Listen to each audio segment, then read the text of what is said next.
Derek Palmer had driven the number 47 bus through Chicago's South Side for more than 2 decades, long enough for the rumble of the engine and the rhythm of traffic lights to feel like part of his bloodstream. Most days, he finished his shift with the same ritual, wiping down the steering wheel, logging his route, and letting out a slow, tired exhale before stepping into the thick evening air. But lately, even that small sense of routine couldn't quiet the unease building in his chest. He used to look forward to going home.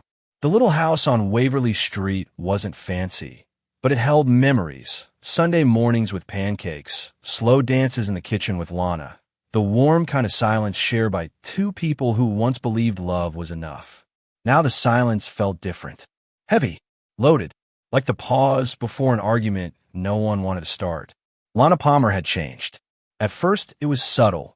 New makeup, a fresh hairstyle, a dress he didn't remember seeing before. Just trying something different, she'd said with a shy smile. But then came the late nights at the salon, the phone she always kept face down, the sudden need for privacy in a marriage that never used to require it. Derek tried to brush it off. He blamed stress, long hours, the aching back that forced him to give up over time. Maybe he was imagining things. Maybe every marriage hit a rough season. Then Marcus moved in. Marcus Reed was 17, smart, athletic, built like a college freshman, and carrying the kind of quiet anger that only comes from losing too much too young. After his mother, Derek's younger sister, died of an overdose, bringing the boy into their home felt like the right thing to do. Derek had promised her once, years ago, that he'd look out for Marcus. But the boy who showed up at his doorstep wasn't the shy kid he remembered. This Marcus walked with swagger, answered questions with smirks, and seemed to read people a little too easily. At first, Derek tried to bond with him. Rides to practice, advice about school, small talks during dinner. But Lana connected with Marcus in ways Derek didn't expect. She fussed over his meals, asked about his workouts, praised his grades with a softness she hadn't shown her own husband in months. Derek told himself it was normal, maybe even good for her. They'd always wanted kids, but never could have them. Maybe this was a way for Lana to fill that void. But the way she looked at Marcus sometimes, like she was seeing more than a grieving teenager, not at him, and the way Marcus looked back, steady and unreadable, made Derek's stomach twist. Still, he tried to stay rational. He told himself Lana was just being nurturing, that Marcus was confused and clinging to affection, that Derek's own insecurities were creating stories that didn't exist. Yet the signs kept piling up, the perfume that wasn't cheap, the dresses that hugged Lana a little too closely, the nights she claimed she was finishing one last client, even though the salon's lights were off when Derek drove by.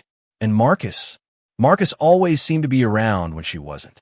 One evening, Derek entered the living room and saw Marcus sprawled on the couch, texting with a grin that felt too confident for a 17-year-old who'd lost everything. "Your aunt home yet?" Derek asked. Marcus didn't even glance up. "She's at the salon. Said she'll be late." Again. It was the word again that stuck under Derek's skin. The tone, the smirk, the certainty. For the first time in 22 years of marriage, Derek felt like an outsider in his own home. Like the walls that once sheltered him had quietly shifted sides. He couldn't explain it, couldn't prove anything, but he sensed the ground beneath him tilting, setting the stage for something he wasn't prepared to face. And deep down, he already knew, whatever was coming, it wouldn't be small. It wouldn't be harmless. Something inside his home had already begun to rot. And the worst part was, he had no idea just how close the danger really was. It started with little things, small details Derek told himself not to overthink. Lana came home one night wearing a new perfume, something floral with an edge of sweetness he'd never smelled on her before. When he asked about it, she smiled too quickly. "Sample from a client," she said, waving it off like it meant nothing. But then came the dresses. Tight, colorful, younger. The kind she used to wear back when they'd first started dating, before the bills piled up and life turned into schedules and routines. Lana claimed they were clearance finds, that Monique convinced her to upgrade her look, but the tags and the brands didn't match the story. More late nights followed. More excuses. More locked doors. At the same time, Marcus Reed was transforming right in front of Derek's eyes. The grieving kid who moved in 6 months earlier was gone. In his place stood a confident, sharp-edged teenager who carried himself like he already knew how the world worked.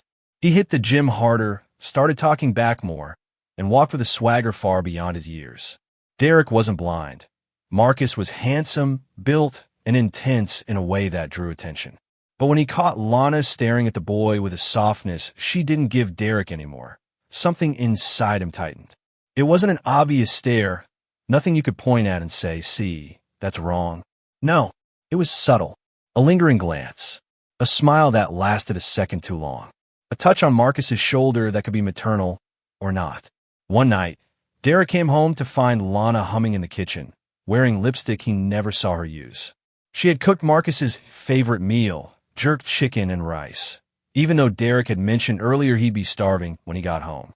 Marcus dug in like a king while Lana fussed over him, asking about his training, wiping sauce off his cheek with the tenderness of a lover, not an aunt by marriage. Derek tried to speak, but the words fell flat in his throat. Lana barely looked at him. Later, while Derek sat in his recliner watching the news, Marcus lounged on the couch, scrolling through his phone with a smirk. "What's funny?" Derek asked. Marcus locked the screen instantly. "Nothing. Just a friend." But Derek caught a glimpse, a message preview glowing for a split second. "I love today. We're the red one tomorrow." The red one? Lana had just bought a set of red lingerie a week ago. Said it was on sale. Said she was trying to feel confident again. A cold wave rolled through Derek's chest. He tried to sleep that night, but something dragged him out of bed around midnight. Restless, he walked down the hallway. That's when he heard it. Marcus's voice, low and intimate, leaking through the cracked bedroom door. "You looked amazing today. I can't wait for tomorrow." Silence. Then a soft laugh. "You know I love when you wear that red one." Derek froze. His entire body locked up. The hallway seemed to tilt beneath him. His mind tried to fight it. It has to be another girl. It has to be someone else. But the pieces were stacking too neatly, too deliberately. The next morning, Lana left early for inventory day at the salon. She dressed nicer than usual. Red lipstick, perfume, hair curled in soft waves. Marcus came out of his room 20 minutes later, wearing the same smug grin Derek was beginning to hate. "You sleep okay, man?" he asked, stretching lazily. Derek didn't answer. He couldn't. He could barely breathe. That evening, Derek tried one last time to convince himself he was wrong. He told a joke at dinner. Lana didn't laugh. He asked Marcus about basketball practice. Marcus shrugged, eyes glued to his phone. Their shared home, once full of warmth and small joys, now felt like a stage where two actors performed a secret play, and Derek was the only one who didn't know the script. And deep down, he felt it in his bones. The line between suspicion and truth had thinned to nothing. The betrayal he feared wasn't coming. It was already here. Derek hadn't planned to follow Lana that night. He really hadn't. But when she stepped out of the house wearing that same red lipstick, the one she always claimed was for the salon, and when she grabbed her purse like she was hiding something inside it, something in Derek snapped. She barely said goodbye. Inventory night. She tossed over her shoulder, not even meeting his eyes. Inventory at a beauty salon. At 9:45 p.m., Derek waited 3 minutes, grabbed his keys, and slipped into his old Ford sedan. He kept the headlights off until he was a block away. Lana drove quickly, turning left, right, then weaving through the industrial district where the streets grew darker and emptier. When her car finally slowed in front of an abandoned warehouse, the kind with shattered windows and a sagging metal roof, Derek's heart began a slow, painful thud. Nothing about this place said inventory. She parked behind the building, killed the lights, and stepped out, glancing nervously over her shoulder. That alone told Derek the truth. She wasn't meeting friends, co-workers, or clients. She was meeting someone she didn't want anyone to know about. Derek stayed far enough back to stay hidden, but close enough to see her silhouette slip into a side door. The warehouse swallowed her whole. He hesitated only a second before following. Inside, the air was cold and dusty, filled with the stale smell of oil and rust. Footsteps echoed faintly. Derek hugged the wall and moved toward a dim light glowing from deeper inside the building. Then he heard voices. Lana's first, shaky, low, frantic. Marcus, please don't do this. I brought the money, okay? Just stop threatening me. Derek felt his knees weaken. Marcus, his nephew, the kid he took in. Then came Marcus's voice, smooth, mocking, too calm for a 17-year-old boy. You think I'm stupid, Lana? You think $2,000 is going to make me forget everything we did? Derek pressed himself behind a stack of old pallets, heart pounding so hard he thought it would give him away. Lana choked out a whisper. I told you I can't do this anymore. Marcus laughed. Oh, you'll keep doing it.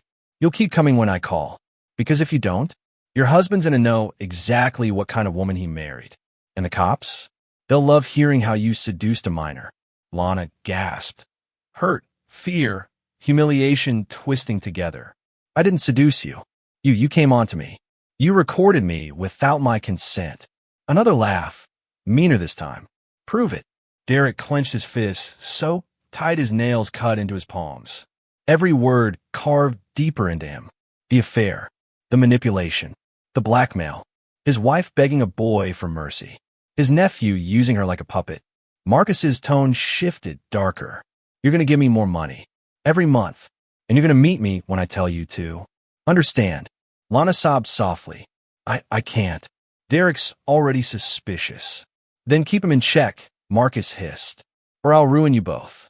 A rusted pipe clanged nearby, and Derek flinched, but the two of them were too consumed by the argument to notice. Derek peeked around the corner. Marcus stood inches from Lana, looming over her, lips curled into a smirk. Lana looked small, terrified, cornered. Tomorrow, Marcus said, you are the red one again. The one I like. Lana shook her head, trembling. No, Marcus, please. I just want this to stop. Marcus leaned in so close his breath fogged her glasses. It stops when I say it stops. Something inside Derek broke. Not snap, broke. Like glass crushed under a boot. He wanted to scream. To run at Marcus. To choke the kid who was destroying his marriage. But shock pinned him in place. All he could do was listen as his entire life collapsed in a single conversation. When Marcus finally walked out of the warehouse, tossing a cruel smile over his shoulder, Derek remained frozen until Lana slid down the wall and cried into her hands. He didn't comfort her. He didn't reveal himself. He simply backed away, step by step, slipping into the shadows like a ghost. By the time he reached his car, one terrifying truth had settled in his bones. This wasn't an affair. This was a bomb waiting to explode. And tomorrow, someone was going to get hurt. The sun hadn't fully risen when the call went out. An anonymous report from a man wandering the industrial district looking for scrap metal. At 5:12 a.m., he told dispatch he'd seen something that didn't look right near the back entrance of an old warehouse on Halston Street. When the first patrol car arrived, the officers needed only a few seconds to realize it wasn't a prank. Marcus Reed lay on the cold concrete floor just inside the doorway, his body twisted at an unnatural angle, one sneaker half off his foot. The harsh beam of the officers' flashlights revealed what no one in that quiet Chicago neighborhood was prepared for. 12 stab wounds, each delivered with violent, deliberate force. There was no question. Whoever stabbed Marcus hadn't been scared or accidental. They had been furious. Detective Adrian Holt arrived minutes later, coffee in hand, hair still damp from a rush shower. He'd seen plenty of bodies in his 14 years with CPD, but a dead teenager always hit differently. Marcus's youth was unmistakable. Smooth skin, athletic build, the faint shadow of upcoming adulthood, still untouched. Holt crouched beside the body, studying the wounds, the angles, the blood spatter. His eyes narrowed. These wounds were delivered by someone shorter, he murmured. Someone standing close. Someone who wanted him to feel it. Nothing was stolen. Marcus's phone was still in his pocket. His chain necklace remained untouched. His wallet, with $43 inside, sat just a few feet away, wiped but not taken. This wasn't a robbery gone wrong. It was personal. Paramedics zipped the body into a black bag just as Holt noticed something near a tipped-over trash bin. A latex glove, smeared with dry blood. A single glove, size small. Whoever wore it had smaller hands than Marcus, maybe smaller than a grown man. Next to the glove, a faint shoe print marked the dust. A lightweight sole, maybe a woman's. Holt filed that away. Around 7 a.m., Lana and Derek were called to identify the body. They arrived together, but their energy couldn't have been more opposite. Lana stumbled out of the car, clutching her purse so tightly her knuckles whitened. Derek moved like a man underwater, slow, heavy, eyes hollowed, as if he were bracing for the collapse of something he already knew was coming. When the coroner unzipped the bag, Lana let out a strangled scream, doubling over as her sobs echoed through the parking lot. Her tears flowed instantly, uncontrollably. She clung to the edge of the stretcher as if Marcus might sit up and apologize. Derek didn't cry. He stared, long, silent, unblinking. Detective Holt took note of that. Grief came in all forms, but the absence of reaction, the clenched jaw, the stiff shoulders, the flicker of something unreadable behind Derek's eyes, registered as more than shock. Holt had seen that look before. It usually belonged to someone carrying guilt, or rage, or both. Still, protocol came first. Holt pulled them aside, offering condolences before asking routine questions. Lana could barely form words, wiping tears with trembling hands as she insisted Marcus had been such a sweet boy and that she had no idea why anyone would hurt him. Derek answered calmly, almost too calmly. He said he'd been home all night. Said Marcus must have snuck out. Said he had no clue why the boy would be in an abandoned warehouse before dawn. But Holt wasn't satisfied. Warehouse murders didn't just happen. Teenage boys didn't just wander into industrial buildings unless they were meeting someone. As forensic techs loaded the body into the van, Holt walked back inside the warehouse, scanning the shadows, replaying the angles of the wounds, the distance between blood droplets, the single glove, the shoe print. Someone shorter. Someone close enough to know Marcus. Someone angry. And one thought settled sharply in his mind as he stood in the dusty shaft of morning light. Marcus Reed had not died randomly. He had died because of something intimate, something ugly, something rooted in secrets. And whatever those secrets were, they were hiding inside the Palmer household. The break came faster than anyone expected. By noon, forensics had finished cataloging everything recovered from the warehouse, and Detective Adrian Holt was back at the precinct, leaning over a metal table scattered with photographs, glove bags, and evidence labels. When the lab tech hurried in, eyes wide, voice tight, Holt knew something big had landed. "We lifted a full print," she said, handing him a sheet. On the murder weapon, Holt stared down at the glossy photo of the kitchen knife, its black handle smeared with dried blood. The fingerprint circled in red wasn't partial or smudged. It was perfect, clean, clear, bold. Derek Palmer. Just like that, everything shifted. Holt felt a familiar coil tighten in his chest. A husband, a betrayal, a teenage boy dead in a remote place. All too familiar. And now, the one piece of evidence detectives pray for, a print on the handle of the weapon, placed there long enough to embed deeply, not just brushed on by accident. By 1 p.m., Holt was back at the Palmer's house, flanked by 2 uniformed officers. Derek opened the door with an expression that hovered between exhaustion and resignation. He'd barely slept. Anyone could see that. But what Holt focused on was the way Derek rested one hand on the doorframe, steadying himself like he already sensed what was coming. Holt didn't waste time. "Derek Palmer, you're under arrest for the murder of Marcus Reed." Lana screamed, a raw, startled, animal sound that echoed off the hallway walls. She clung to Derek's arm, begging Holt to stop, swearing her husband could never harm Marcus. Derek didn't fight, didn't shout, didn't deny it with shock or confusion. He simply lowered his head and extended his wrist for the cuffs. And that, more than anything, put Holt on alert. Most innocent men react with confusion or panic. Derek acted like he'd expected this moment, like he'd already lived it in his mind. At the station, Holt began the interrogation calmly. "Your fingerprint was on the knife that killed Marcus." Derek blinked slowly. "It's my kitchen knife, detective. Of course my prints are on it." "Not like this," Holt replied. "Your print was the dominant one, on top of the handle. That means you held it recently. And firmly. Derek's jaw tightened. A muscle twitched beneath his cheekbone. I didn't kill him. Then explain how your kitchen knife ended up in an abandoned warehouse, buried in your nephew's chest. Silence. Holt leaned closer, lowering his voice. We both know Marcus didn't just wander out there alone. He went there to meet someone. Someone he trusted. Someone close. Still nothing. And we also know you weren't home all night like you said, because the neighbor saw your car leave around 11. Derek's eyes flickered for a fraction of a second. That small, involuntary micro-expression detectives are trained to look for. Holt had him now. You followed Marcus, Holt continued, building the narrative piece by piece. You confronted him. Maybe you snapped. Maybe you found out something you couldn't handle. Derek finally spoke, voice low and frayed. You don't know anything about my family. Then explain it to me, Holt shot back. Help me understand. But Derek clamped his mouth shut and stared at the wall. Outside the room, Holt reviewed more evidence. The murder weapon belonged to the Palmers. The fingerprint belonged to Derek. Derek had motive, anger, betrayal, resentment. His alibi was shaky. His reaction at the morgue had been stiff, controlled, almost cold.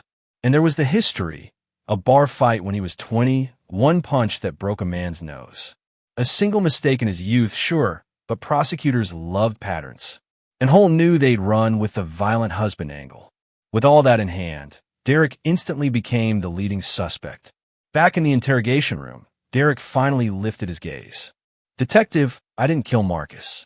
I swear to God, I didn't touch that kid last night. Then tell me where you were.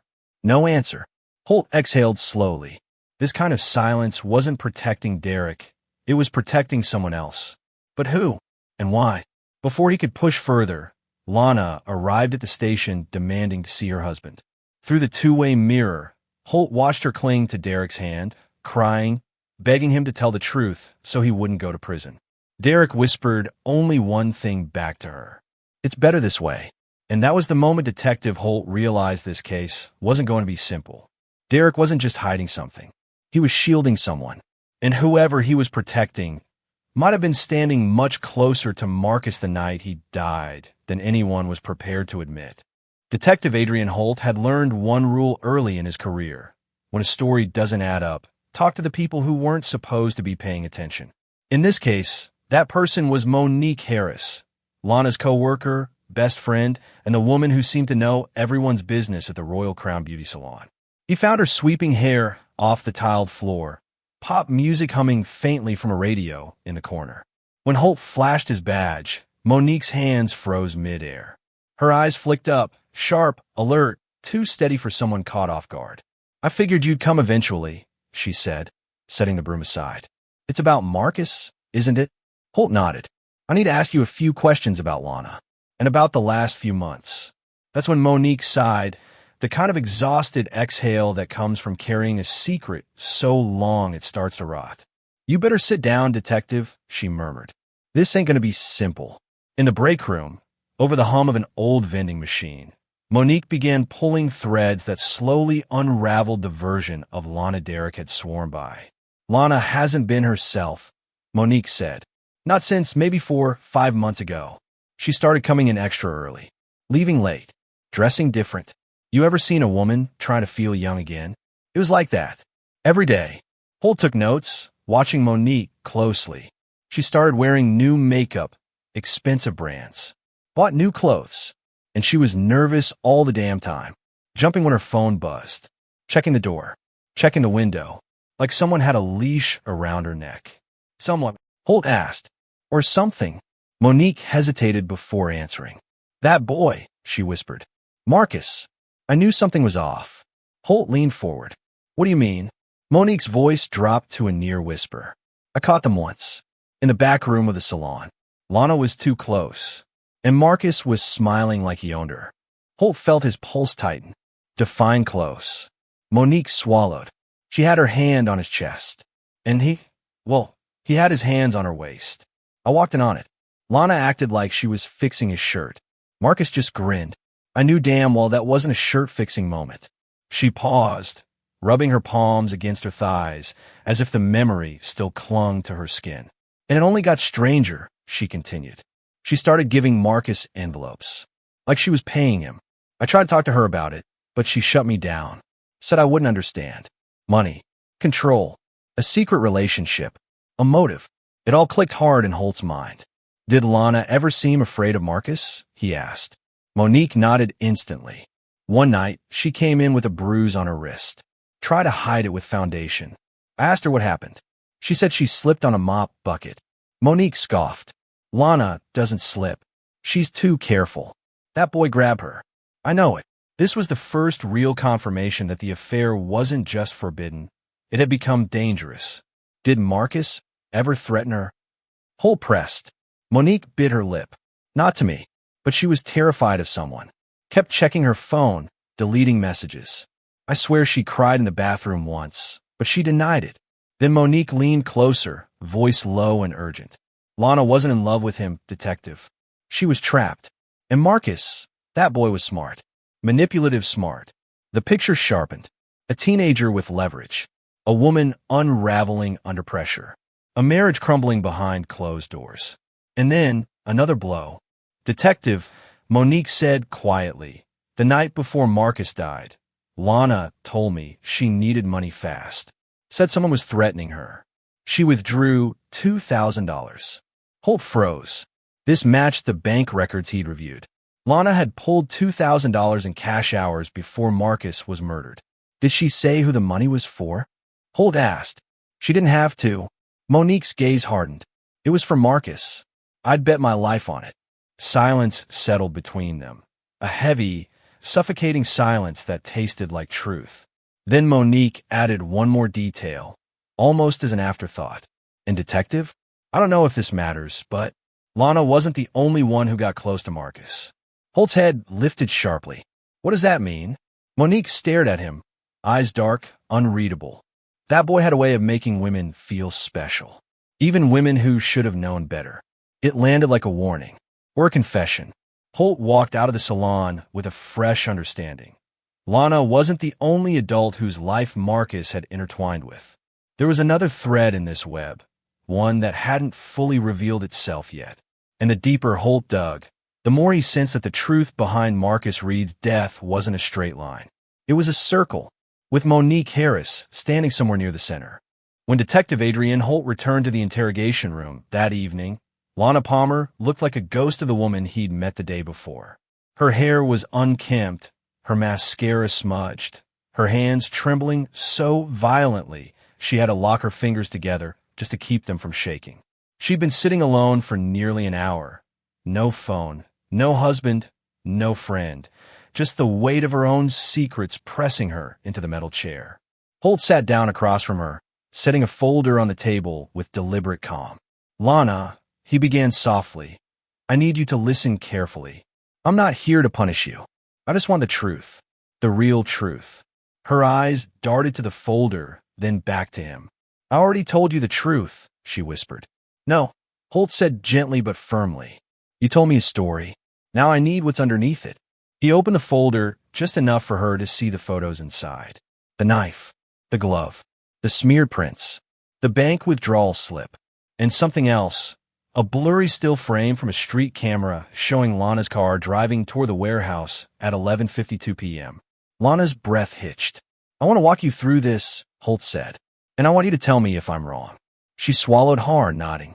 You went to the warehouse to meet Marcus. Silence, followed by a small, broken nod. You brought money. Another nod. And you brought the knife. Her face crumpled. I didn't mean to use it, she whispered. I thought if he saw the knife, he'd stop. He'd back off. Back off from what? Holt asked. Lana's voice cracked. From ruining my life. It was the first fully honest sentence she'd said since the moment she walked into the precinct. She covered her face, sobbing. When she finally spoke again, her voice was choked and hoarse. He recorded me, without me knowing. He said he'd show Derek. He said he'd go to the police. He said everyone would think I was a predator. Tears streamed down her cheeks. I was stupid. I was lonely.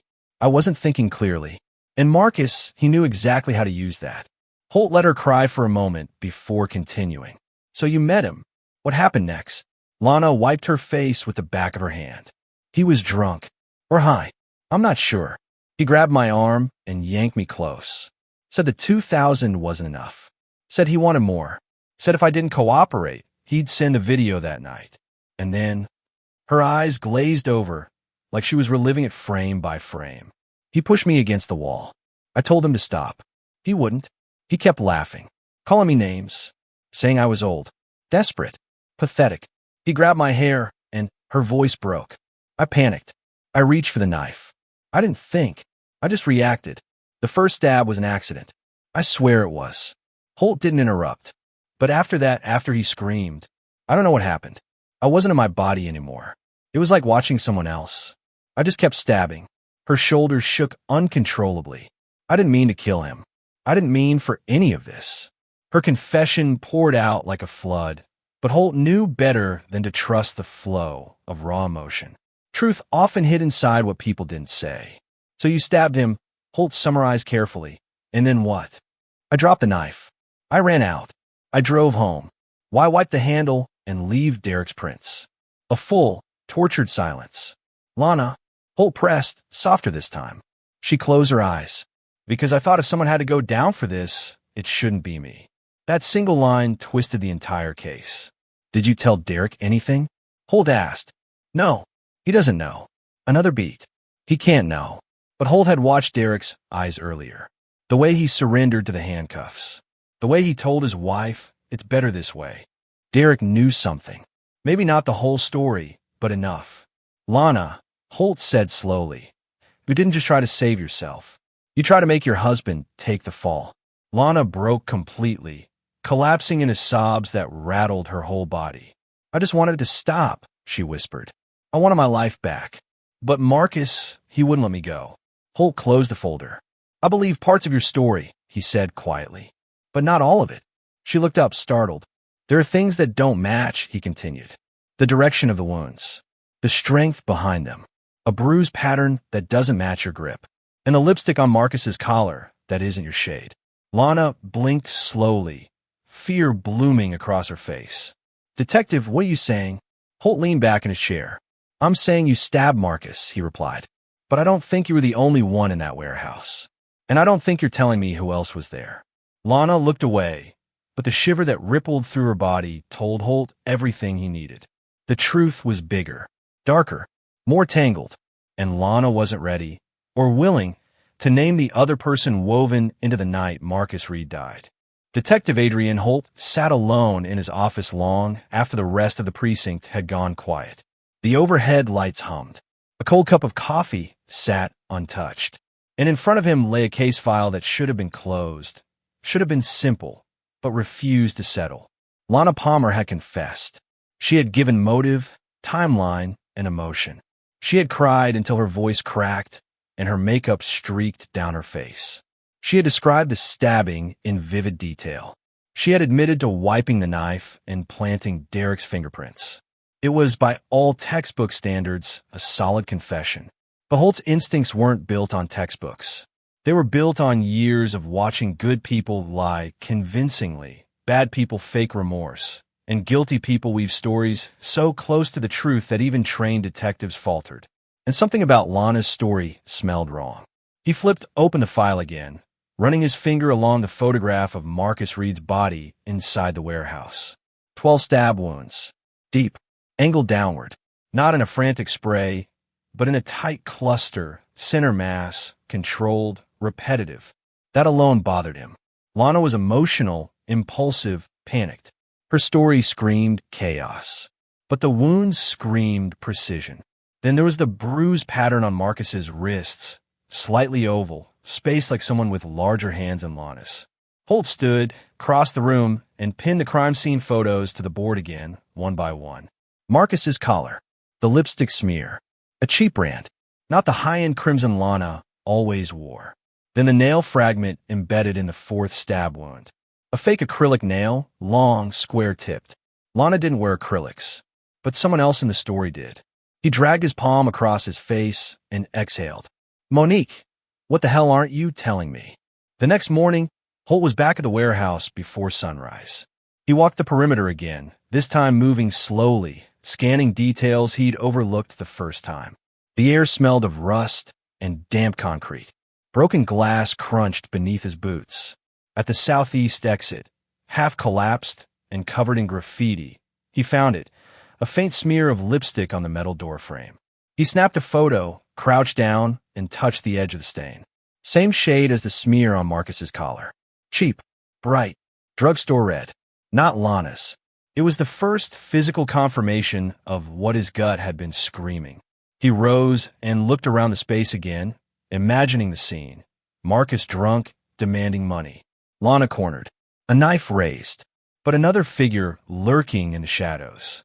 Smaller, faster, wearing gloves, getting close enough to leave a nail behind. Holt walked back into the sunlight. If Monique Wilson had been there that night, she hadn't just lied. She had inserted herself into the investigation with surgical intention. He wasn't letting that slide.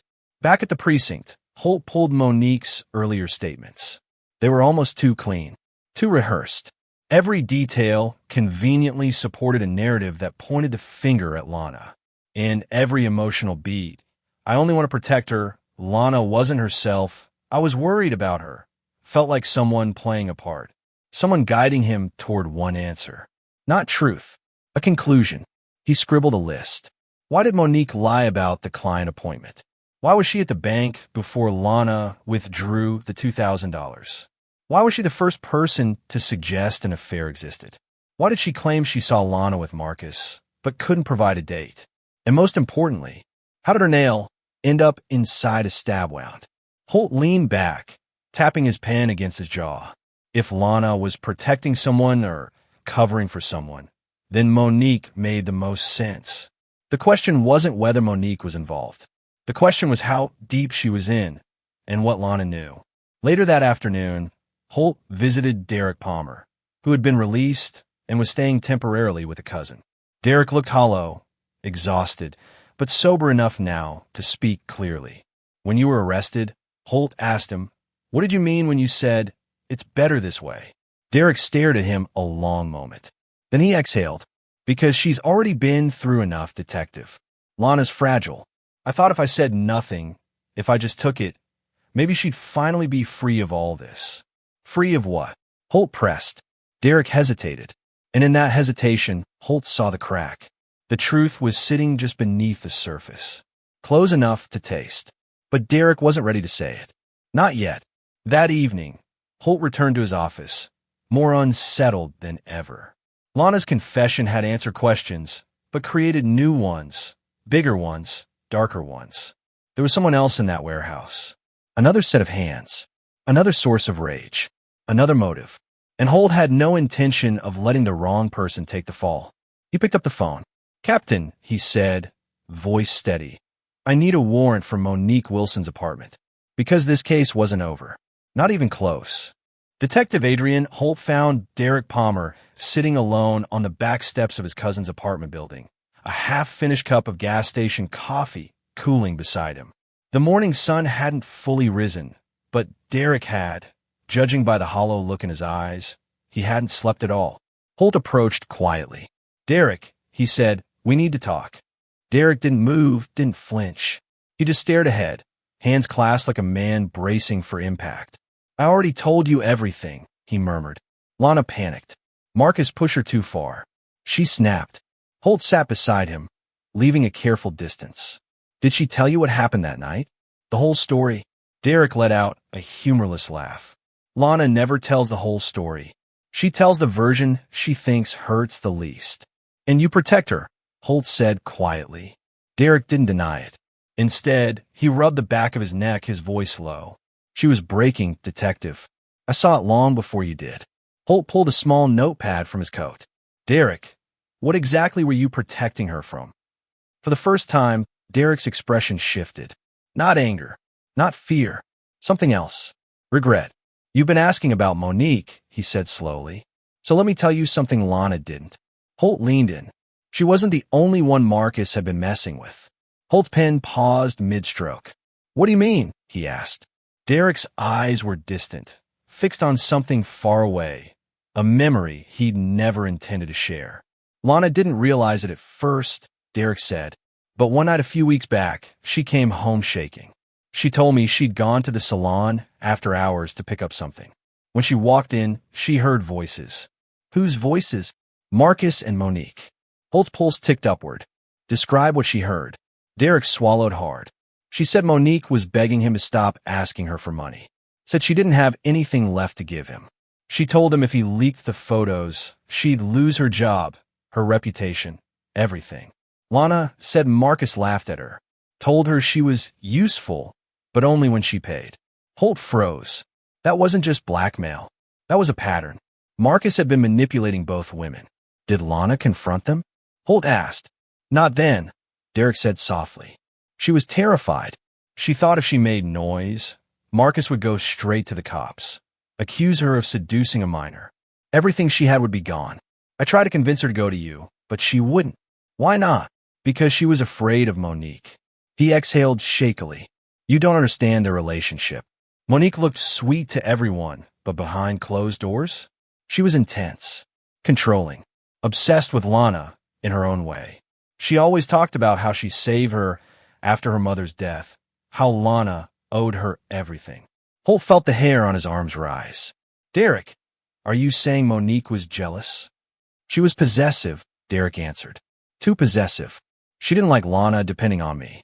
She didn't like that we got married. And she hated Marcus from the moment she realized he had influence over Lana. And Lana hid this from me? Holt asked. Derek nodded, defeated. She wanted to spare Monique. Wanted to protect her. Said Monique didn't deserve any more pain in life. But that wasn't the only reason. What was the other? Derek's jaw clenched. Because Lana wasn't in that warehouse alone. Holt stopped breathing for a second. Explain. Detective, Derek rubbed his face. Lana told me she didn't go there to kill Marcus. She went there because Monique asked her to. Holt jerked his head toward him. What? Monique told Lana she needed to fix the Marcus problem. She convinced Lana that Marcus was dangerous. Told her he was going to ruin her. Told her she needed to go meet him and take back whatever he had. And Monique? Holt asked sharply. Derek looked down. Monique said she'd follow her. Make sure she was safe. Holt remembered. The acrylic nail embedded in the wound. The inexpensive lipstick. The small glove size. The bruise pattern. The bank footage. Pieces slammed together in his mind. Derek, Holt said, voice steady. Are you telling me Monique was at the warehouse when Marcus died? Derek nodded, slow, heavy, resigned. That's what Lana told me. Did she say Monique helped her kill him? No, Derek whispered. She said she didn't remember. But her exact words were, I wasn't the only one with blood on my hands. A chill crawled up Holt's spine. He stood abruptly. Derek, why didn't you tell me this earlier? Derek looked up, eyes full of shame. Because Lana begged me not to. She said Monique had saved her life once. And now, she wanted to save Monique's. Holt ran a hand over his face. A second person in the warehouse. A second motive. A second set of hands on the knife. This wasn't just a crime of passion anymore. It was a triangle of obsession, fear, and betrayal. And Monique was at the center of it. Holt exhaled sharply. This case wasn't just open again. It was about to explode. Detective Adrian Holt stared at the evidence board one last time. Photos, reports, fingerprints, timelines, all tangled together like a knot that refused to be pulled loose. In another case, on another day, he might have felt closure, a confession, a motive, a killer in custody. But tonight, as the precinct lights dimmed and the hallways emptied, Holt felt none of that. Lana Palmer was in jail, awaiting trial. Derek Palmer was free but shattered, living like a man who carried a ghost on his shoulders. Marcus Reed lay in a cold grave. And Monique Wilson, sweet, helpful, soft-spoken Monique, existed somewhere between witness, accomplice, and the unknown. The truth wasn't a straight line. It was a maze. Later that night, Holt found himself parked outside Monique's small apartment complex. Her lights were off, blinds drawn, a lone porch bulb buzzing overhead. He sat there for a long time, debating whether the warrant he planned to execute tomorrow would bring him any closer to answers, or simply create new fractures in an already broken narrative. He thought about the acrylic nail found in Marcus's wound, the cheap lipstick, the bruises shaped like larger hands. And the way Monique looked at Lana during her earlier questioning, protective, territorial, almost desperate. Then he thought of the line Derek had repeated, the one that had been stuck in Holt's mind ever since. I wasn't the only one with blood on my hands. Was that an admission? A metaphor? A lie told by someone trying to soften the truth? Or a terrified woman shielding the only friend she ever knew? He exhaled through his teeth.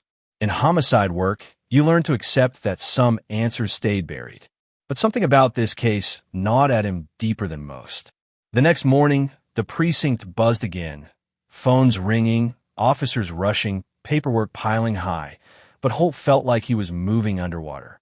He submitted the request for the warrant, gathered his team, and prepared to search Monique Wilson's apartment for anything at all, that could confirm or contradict Derek's revelation.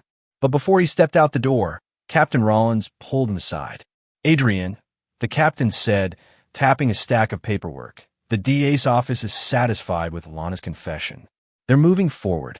Holt stiffened. "We're still investigating Monique Wilson. There's probable cause." Rollins raised a hand. "There's a confession on record. Full motive. Physical evidence tying Lana to the scene. The DA doesn't want this case spiraling further. They want a clean narrative." "A clean narrative?" Holt repeated, jaw tightening. "That's not the same thing as the truth." "Truth," Rollins said quietly. "Detective, sometimes the truth is too messy for court. You know that." Holt didn't reply. The captain clapped his shoulder and walked away. He didn't go to Monique's apartment. Not that day. Instead, he sat in his office, staring at the warrant paperwork he never handed in. Maybe he'd look into it later. Maybe he'd pursue it off the clock. Maybe. But for now, the case was officially closed. That evening, Holt stopped by the small community park on 4th Avenue. Derek Palmer sat alone on a bench, staring at children playing basketball on the cracked court. He looked up when Holt approached. "Detective," Derek said quietly. "Is it over?" Holt lowered himself onto the bench beside him. "The system says it is." "And what do you say?" Derek asked. Holt hesitated. "I say it's over enough." Derek's face tightened with a bitter smile. "That's not much of an ending." "Most real stories don't get endings," Holt replied. "They get pieces, and people choose what to believe." Derek nodded, slow, exhausted. "Do you believe Lana?" he asked softly. "I believe parts of her," Holt said honestly. "And Monique?" Holt looked off into the distance, where dusk settled over the park like a heavy blanket. "I believe," he murmured, "that every person in that warehouse had something to hide." Derek didn't respond. He didn't need to. Some truths were too heavy to speak out loud. Hours later, as darkness crept over the city, Holt returned to his office. He didn't turn on the lights. He simply walked to the evidence board, stared at the photos one last time, and removed the final pin holding Marcus Reed's picture. The case file went back into its box. But Holt didn't tape it shut. He left it open, unfinished, because that's what it was. A story with missing pages. A crime with too many hands. A confession that fit, but not perfectly. And a truth that would never be whole. In the end, Holt realized justice wasn't about knowing everything. It was about knowing enough to keep the wrong person from bearing the weight alone. Lana would answer for her part. Marcus had already paid for his. And Monique, her shadow lingered like smoke. Maybe one day the rest would come to light. Or maybe it would sink forever beneath layers of fear, loyalty, and silence. Not every case ends with truth. Some end with what people can live with. Detective Holt turned off the board light, closed his office door, and walked away, leaving the unanswered questions behind him. For now.